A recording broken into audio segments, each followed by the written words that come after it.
Hello guys, come to back my channel Kingsology. आज की इस वीडियो में मैं आपको बताऊंगी हिस्टोरिकल मेथड के हिस्टोरिकल मेथड कौन से हैं एंड इनकी जो फर्दर डिवीजन है, इसकी टाइप्स और बाकी जो इतनी भी इंफॉर्मेशन है, डिटेल है, एक्सप्लेनेशन है, वो सारा कुछ हम इस वीडियो के अंदर डिस्कस करेंगे। तो वीडियो को स्टार्ट करने से पहले मेरे चैनल किंग्सोलॉजी को सब्सक्राइब करें। अगर आपको वीडियो अच्छी लगती है तो इसको लाइक करें एंड शेयर करें। तो स्टार्ट करते हैं। देखें कि हिस्टोरिकल मेथड, हिस्टोरी में ना हम आपको ना हिस्ट्रीज जो है ना वो ज़हन में रखनी चाहिए। जब हिस्टोरिकल मेथड है तो इसका मतलब यही है कि हम उन बातों को देखना चाहते हैं, उन चीज़ों को देखना चाहते हैं जो कि पास्ट में हो चुकी हैं। ठीक है, तो हम क्या करेंगे, एग्जामिन करेंगे, अकाउंट कर लेंगे जितना चीज़ें पास्ट में हो चुकी हैं उनको। एंड इसमें देखें कि फैक्ट्स हैं या उनकी डेट्स वगैरह की ऐसी कौन सी हकीकत थी और उस वक्त कौन सी डेट चल रही थी। हिस्टोरिकल रिसर्च जो है ना, ये पूरा का पूरा वो प्रोसीजर होता है जिसमें हम ना ऑब्जर्वेशन जो है वो हमें देखते हैं, लेकिन वो सप्लीमेंट्री होती हैं। इसका मतलब ये कि वो जो ऑब्जर्वेशन है वो हमारे सामने नहीं होती, बल्कि हम किसी रिसर्चर के जो हम कहें थीसिस लिखा हुआ है उसने या कोई उसने बुक लिखी हुई है तो उसको पढ़ रहे होते हैं और उसके हिसाब से हम जो है ना ऑब्जर्वेशन जो है वो ले रहे होते हैं कि वाकया अगर ये चीज़ हुई है तो उस वक्त क्या हुआ होगा। मतलब ये कि हम जो है पास्ट में जो रिसर्चर होता है, वो वाला रिसर्चर जिसने उस पास्ट में वो जो मौजूद था और उसने वो सारा काम किया था, उसकी नज़रों से हम वो चीज़ें देख रहे होते हैं। ठीक है, जैसा उसने एक्सप्लेन किया होता है इसी तरह से देख रहे होते हैं। एंड इसमें जितनी भी रिपोर्ट्स वगैरह होती हैं उन सबको देखा जाता है कि किस तरह से ना रिपोर्ट्स बनाई गई थी, किस तरह से ऑब्जर्वेशन की गई थी, कौन कौन सी चीज़ें जो हैं वो उस वक्त इन्वॉल्व थी, एनालिसिस कैसे हुआ था, इवेंट किस तरह के हुए थे, रिएक्ट कैसे हुए थे, रिमोट कैसा हुआ। तो ये सारी चीज़ें जो है ना ये इसमें देखते हैं। एंड साथ में हमें जो है ना जितनी भी उसकी सिस्टमैटिक सिस्टमैटिक का मतलब ये होता है कि जितनी भी डिवीजन वगैरह होती है, ठीक है, उसको हम बोलते हैं, जब हम कैटेगरीज में किसी चीज़ को क्लासिफिकेशन करते हैं, उसकी डिवाइड कर देते हैं तो उसको कहते हैं सिस्टमैटिक। और उसकी ऑब्जेक्टिव जो लोकेशन होगी या उसकी जो हम देखते हैं कि जितनी भी एवेलुएशन है वो कैसे उसने की है, ठीक है, किससे उसने चीज़ें जो हैं बीच में से सेट की हैं, किस तरह से उस डाटा को उसने एडिट किया है, उसको सिंथेसाइज़ किया, उसके एविडेंस उसने किस तरह से दिए हैं, उसकी इस्टेब्लिशमेंट जो है वो क्या है और लास्ट में उसका जो कंक्लूजन था वो क्या है। ठीक है, तो हमने साथ में उसके ड्रॉबैक भी देखे होंगे कि ड्रॉबैक उसके क्या हैं। जैसे कि एग्जांपल यहाँ पे जो है दी गई है, इसमें यही है कि देखें कि एक जो है फ़िलॉसफ़ी है, यहाँ पे ना रिलीजन की बात कर दी गई है, ठीक है? तो जितना भी है ना मज़हब के बारे में बात की गई है कि मज़हब जो है ना वो बहुत सारे हैं। जैसे ना बुद्धिज़्म है, ठीक है, हिंदुइज़्म है, इस तरह ना इस्लाम है, क्रिश्चियनिटी है, जैनिज़्म है, तो ये सारे रिलीजन है। जो इंसान जो है जिस रिलीजन को फ़ॉलो करने वाला होगा, वही क्या करेगा, वो इसी रिलीजन का जो है ना उसी की साइड लेगा, उसी के बारे में जो है ना वो सारा कुछ बताएगा। तो आप जो है ना अगर किसी रिलीजन के बारे में जानना चाहते हैं या उसकी मतलब पावर जानना चाहते हैं कि वो कितना पावरफुल था, उसके बारे में क्या इन्फॉर्मेशन है, वो किस तरह बना, तो आप क्या करेंगे, उनसे रिलेटेड जो बुक्स हैं वो उठाएँगे और हिस्ट्री जो है ना उसको रीड कर लेंगे। जैसे कि अगर हम इस्लाम की बात करते हैं, तो इस्लाम में आप क्या करेंगे, हज़ूर पाक के बारे में पढ़ेंगे, ठीक है? वो हम सारा बचपन से जो छोटी-छोटी क्लासेस होती हैं तब से हम स्टार्ट करते हैं और पढ़ना स्टार्ट कर देते हैं। तो वो सारा कुछ आप ना इसके अंदर पूरा थॉरोली रीड करोगे कि किस तरह से इस्लाम आया, किस तरह आयतें उतरी, हज़ूर पाक पे किस तरह आई, उनका जो है ना वो रवैया कैसा था लोगों के साथ, ये सारा कुछ जो है ना हम उसमें रीड करते हैं। तो उससे हमें क्या होती है, सारी की सारी जस्टिफ़िकेशन मिल जाती है, हमें सारे के सारे प्रूफ मिल जाते हैं कि हमारा जो रिलीजन है वो बहुत ही स्ट्रॉन्ग है। देखिए, अभी हम देखेंगे कुछ करैक्टरिस्टिक्स, करैक्टर्स जो है ना उसमें हम देखेंगे हिस्टोरिकल जो मेथड है, इसमें क्या होता है कि आप जो है ना ज़्यादातर जो चीज़ें हैं, ठीक है, वो आपके सामने जो रखी जाती हैं वो फैक्ट नहीं होती। ठीक है? आप ये नहीं कह सकते कि वो जो आपके पास है वो मुकम्मल तौर पे सच है, वो सारा सच नहीं होता। एक्युमुलेशन ऑफ जो है ना फैक्ट नहीं है।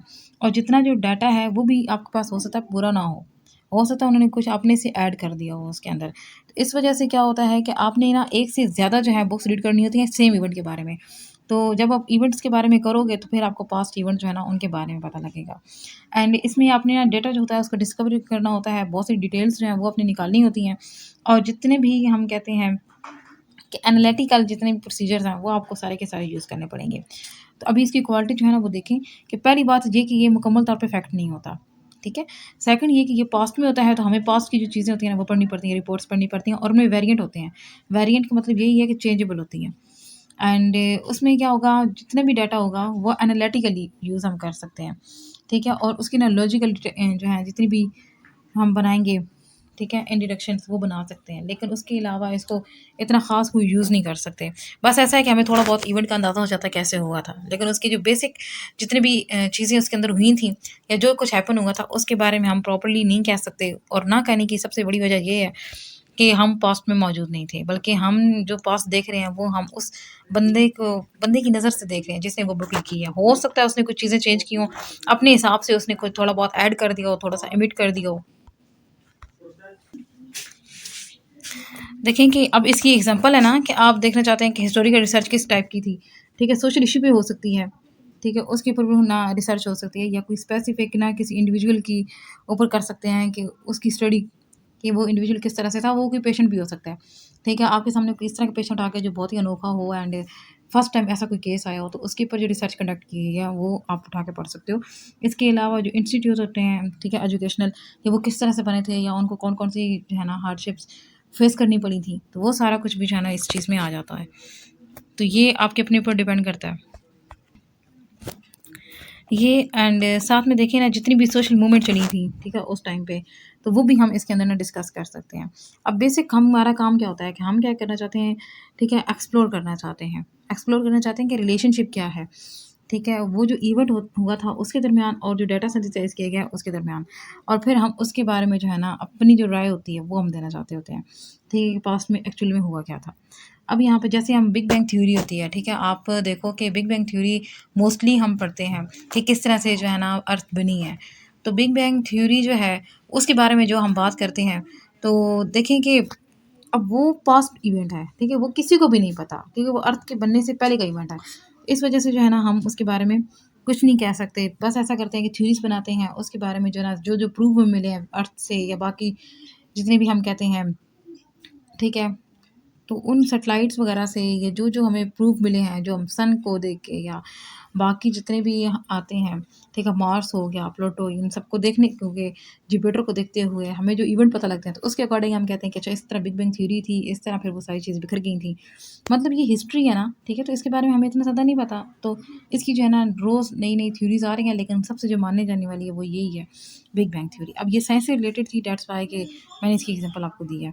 उसके बाद हम ये देखेंगे कि हिस्टोरिकल जो रिसर्च है, उसके पर्पस क्या होते हैं। देखिए ये जो रिसर्च है वो बड़ी ही इम्पोर्टेंट होती है। ये इम्पोर्टेंट इसलिए होती है कि हम जो फ्यूचर में प्रॉब्लम सामने आई है, जो कि पास्ट में पहले आ चुकी है, ठीक है? तो उसमें हम क्या करना चाहते हैं, उसके बारे में जानना चाहते हैं। एंड साथ में हम ये भी देखते हैं कि पास्ट में अगर कोई चीज़ फेल हुई थी, ठीक है? तो वो क्यों हुए थे फेल, और बाद में उनको सक्सेस जो है वो कैसे हुई थी। वही मलेरिया वाली एग्जांपल दे सकते हैं कि पहले वो फेल होते रहे थे, उनको नहीं समझ आ रही थी कि क्या है, कैसे फैल रहा है, तो फिर बाद में ना उनको लास्ट में क्या हुआ था, सक्सेशन हो गई थी, तो लास्ट में जो है ना वो सक्सीडेड हो गए थे और वो सेट हो गए थे, ठीक है। तो इसी तरह से जो है ना ये मतलब ये कि हम प्रोडक्शन जो है ना वापस से बना लेते हैं और जितना भी डाटा था उसको रीएवैल्यूएट करते हैं। एंड यहाँ पे देखियो कि जो रिलेशनशिप है, ठीक है, हम रिलेशन फाइंड कर लेते हैं हाइपोथेसिस का, ठीक है, थ्योरीज़ का, और जितने भी जनरलाइजिंग जो है ना वो चीज़ें हम निकाल के तो फिर अंडरस्टैंड करने में हमें ईज़ी हो जाता है कि हाउ एंड व्हाई ये सारा जो केसेस हैं वो कैसे हुए हैं, ठीक है। ये सारे प्रैक्टिस में हमारी डेवलप जो होती हैं, तो उनके साथ हमें क्या होता है, सारा का सारा हम डाटा जो है वो निकाल लेते हैं। तो ये थे पर्पस में आप क्या करना चाहते हो, आप ये देखना चाहते हो कि पर्पस में कि पास्ट में लोग किस तरह फेल हुए थे और किस तरह दोबारा उनकी सक्सेस हुई, ये पहला हो गया। दूसरा पॉइंट जो है ना वो इसका ये आता है कि आप ना हाइपोथेसिस हो गई, ठीक है, या थ्योरीज मतलब जो रॉन्ग थी या उनके अंदर कोई मसला था, तो आप उनको दोबारा रीएवैल्यूएट करना चाहते हो, रीडिस्कवर करना चाहते हो वर्क को, जैसे कि मंडल का वर्क रीडिस्कवर हुआ था। साथ में आप अंडरस्टैंड करना चाहते हो कि उस वक़्त क्या था, किस तरह की चीज़ें जो है ना वो हो रही थी, किस तरह के इवेंट हो रहे थे। आप नॉलेज कलेक्ट करना चाहते हो, आप कोई बुक लिखना चाहते हो, तो ये मुख्तलिफ सारे पर्पज़ हैं, आप सारे के सारे यूज़ कर सकते हो। देखिए स्टेप जो है ना इसमें से क्या करना पड़ेगा आपको, जो पहला स्टेप है, सबसे पहले तो आपको क्या करना पड़ेगा, आपको टॉपिक आइडेंटिफाई करना पड़ेगा, ठीक है। आपके सामने जो है ना प्रॉब्लम आएगी और उस प्रॉब्लम को फार्मूलेट करना होगा, उसको उसके ना क्वेश्चंस वगैरह बनाने होंगे, फिर उसके बारे में डाटा कलेक्ट करना होगा, रिव्यू ऑफ लिटरेचर लिखना होगा, सेकेंडरी डाटा सारा के सारा आप उठाओगे और रिव्यू ऑफ लिटरेचर लिख लोगे। फिर आप क्या करोगे, उस सारे मटेरियल को एवेलुएट करोगे, फिर आपने क्या करना है, डाटा सिंथेसाइज करना है, मीन्स कि अपना जो डाटा है ना फिर आपने कलेक्ट करना है, फिर उसको सिंथेसाइज करना है, फिर उसके बारे में रिपोर्ट लिखनी होगी। एंड आखिर में जो है ना आपने क्या करना होगा कि जितना भी है उसको ना लिखना होगा और बड़े ही नैरेटिव अंदाज में, ठीक है, बहुत ही अच्छा करके लिखना होगा, उसकी कैटेगरीज बनानी होंगी, उसकी डिविजन्स करनी होंगी, एंड फिर आप थीसिस और वो सारा कुछ लिख लोगे। अब रीज़न क्या होती हैं, इंसान क्यों चाहता है, देखिए, कि वो हिस्टोरिकल रिसर्च कंडक्ट करे। इंसान जो है वो इस वजह से चाहता है कि कुछ ऐसे इवेंट्स होते हैं जो कि कवर्ड हैं, उनको हम अनकवर्ड करना चाहते हैं। मतलब कुछ ऐसे जो है ना फैक्ट्स होते हैं जो हमें नहीं पता होते। हम चाहते हैं कि वो जो फैक्ट था उस टाइम जो कुछ हुआ था, हम उसके ऊपर से पर्दा हटाएँ कि आखिर क्या हुआ था। ठीक है? जैसे वही बात है ना कि बिग बैंग थ्योरी, अब हम किसी को नहीं पता कि अर्थ कैसे बनी, किसी को ये नहीं पता कि जो डायनासोर्स थे वो दुनिया से कैसे ख़त्म हो गए। ठीक है? तो अब हम उसके ऊपर से पर्दा हटाना चाहते हैं। हम क्या करेंगे, इनके फॉसिल्स कलेक्ट करेंगे, बाकी चीज़ें देखेंगे, कंपोज़िशन देखेंगे अर्थ की। ठीक है? जितनी भी स्पेसशिप है उसकी जो है कंपोज़िशन देखेंगे, उसमें कौन-कौन सी चीज़ें घूम रही हैं, किस तरह से उनकी ग्रेविटी कितनी है, उनकी स्पीड कितनी है। तो उससे हमें अंदाज़ा हो जाता है कि कौन-सी चीज़ जो है ना वो किस तरह की है। एंड इस तरह हम उनके ऊपर से पर्दा वगैरह हटा सकते हैं। हम रिलेशनशिप फाइंड करना चाहते होते हैं। ठीक है? ये हमारी अपनी डिज़ायर्स हैं, हम क्या करना चाहते हैं। और इसके साथ जो है ना, हम जितने भी रिकॉर्ड्स वगैरह हैं, ठीक है? वो बनाना चाहते हैं कि जितने भी रिकॉर्ड्स हैं उनको सेट करेंगे। ठीक है? साथ में आप क्या करते हो कि इंडिविजुअल हो गए, एजेंसीज़ वगैरह हो गई, इंस्टीट्यूट हो गए, तो मतलब जितना भी कल्चर वगैरह हो गया, इन सबको अंडरस्टैंड करने के लिए मेन कि हम अभी वो बेसिक मकसद बता रहे हैं जिसकी वजह से कोई भी इंसान हिस्टोरिकल जो रिसर्च है वो कंडक्ट करता है। पहला तो ये है कि वो अनकवर करना चाहता है सारे इवेंट्स को, अपने क्वेश्चंस है वो सॉल्व करना चाहता है, अंडरस्टैंडिंग करना चाहता है, पास्ट रिकॉर्ड जो है उनको निकाल के, ठीक है, तो प्रेजेंट जो है ना रिकॉर्ड्स उनको सेट करना चाहता है, एवेलुएट करना चाहता है, रीडिस्कवर करना चाहता है चीज़ों को जो है ना वो अंडरस्टैंड करने में वो हेल्प करना चाहता है, कल्चर देखना चाहता है कि पहले कल्चर किस तरह का था, अभी किस तरह का है। देखिए, अब इसमें क्या है कि जो आप इन्फॉर्मेशन कलेक्ट करोगे हिस्टोरिकल मेथड की, वो डॉक्यूमेंट हो गए, फोटोग्राफ्स हो गए, इंटरव्यू हो गए, रिकॉर्ड हो गए, ठीक है, रियलाइज़ हो गए। ये आप सारे जो है ना इन सब से डाटा इसका कलेक्ट कर सकते हो। आप पुरानी बुक्स भी उठा सकते हो, ठीक है? पुरानी बुक्स उठा लो, पीपीटी उठा लो, पीडीएफ उठा लो, आप इंटरनेट से निकाल लो, ये आपकी अपनी मर्ज़ी है। सारा सेकेंडरी जो डाटा है, सेकेंडरी मीन कि वो सारे काम पहले हो चुका है, तो आप उसी को आप दोबारा पढ़ोगे, मुख्तलिफ बुक्स में मुख्तलिफ इवेंट्स होंगे, उन सबको पढ़ोगे और उसके बाद आप वहाँ से जो प्योर डाटा होगा वो निकालोगे।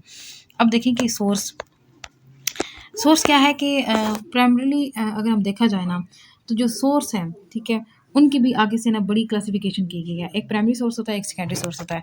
जो प्राइमरी है इसमें आप डॉक्यूमेंट्स बना सकते हो, न्यूमेरिकल रिकॉर्ड वगैरह कर सकते हैं, या ओरल स्टेटमेंट जो होती हैं उनको लिख सकते हो, ठीक है, रियलाइज़ वगैरह बना सकते हैं, एंड बाकी जो है आप जितने भी रिमेन डेटा होगा वो सारे को लिख सकते हो। अब डिफरेंस अगर देखा जाए प्राइमरी और सेकेंडरी में, तो जो प्राइमरी होता है ये ओरिजिनल डेटा होता है, ये मैं पहले आपको एक वीडियो के अंदर बता चुकी हूँ। सेकेंडरी जो होता है वो पास्ट डेटा होता है जो कि ऑलरेडी क्रिएटेड होता है, एडिट होता है, एंड हमें बुक्स की फॉर्म में मिल जाता है किसी भी लाइब्रेरी के अंदर, और एक्सपेरिमेंट की फॉर्म में हमें मिल जाता है लैब के अंदर। तो पॉसिबिलिटी यही होती है कि जो एरर है, जो प्राइमरी डेटा होता है ना, ठीक है, तो उसमें जो एरर होते हैं वो बड़े कम होते हैं, ठीक है। पॉसिबल होता है कि एरर्स जो हैं वो कम हो, क्योंकि वो हम खुद जो कलेक्ट कर रहे होते हैं अपनी मर्ज़ी से। लेकिन जो सेकेंडरी डेटा होता है ना, वो तो किसी और का होता है, उसके अपने पॉइंट ऑफ व्यू होते हैं, उसकी अपनी सारी चीज़ें होती हैं। तो इस वजह से हम ये कह सकते हैं कि उसके अंदर जो है ना थोड़े बहुत जो एरर्स होते हैं वो आ सकते हैं। और ये बात भी है कि वो थोड़ा पुराना है, ठीक है? वो पुराना है, वो पास्ट इवेंट है, वो पास्ट की चीज़ें हैं। अभी रिसर्च वो आउटडेटेड है। समझ आ रही है? आउटडेटेड है, वो एक्सपायर हो चुकी है। बस आप थोड़ा-सा ना आइडिया ले रहे हो वहाँ से। लेकिन आप उसको बोलो ना कि वो पूरी की पूरी उठा के आप अपनी रिसर्च में लिख लो, तो ऐसा नहीं हो सकता। साथ में जो है ना हम स्कोप देखेंगे कि इसका ना स्कोप क्या है। देखिए यहाँ पे जितनी भी एजुकेशनल हिस्ट्री है, ठीक है, उसको फाइंड करने के लिए हम ये काम कर रहे होते हैं। यहाँ पे इसका बड़ा स्कोप है। अगर नेशनल एजुकेशन पॉलिसीज़ आप देखना चाहते हैं, तो वहाँ भी इसका बड़ा स्कोप है। आप देखना चाहते हो कैसे एक नेशनल लेवल पे आप किसी भी एजुकेशन जो जितना भी सिस्टम है उसको कैसे सेट कर सकते हो। और यहाँ पे हिस्ट्री की जो है ना वो स्पेसिफिक जो है टाइप्स हैं।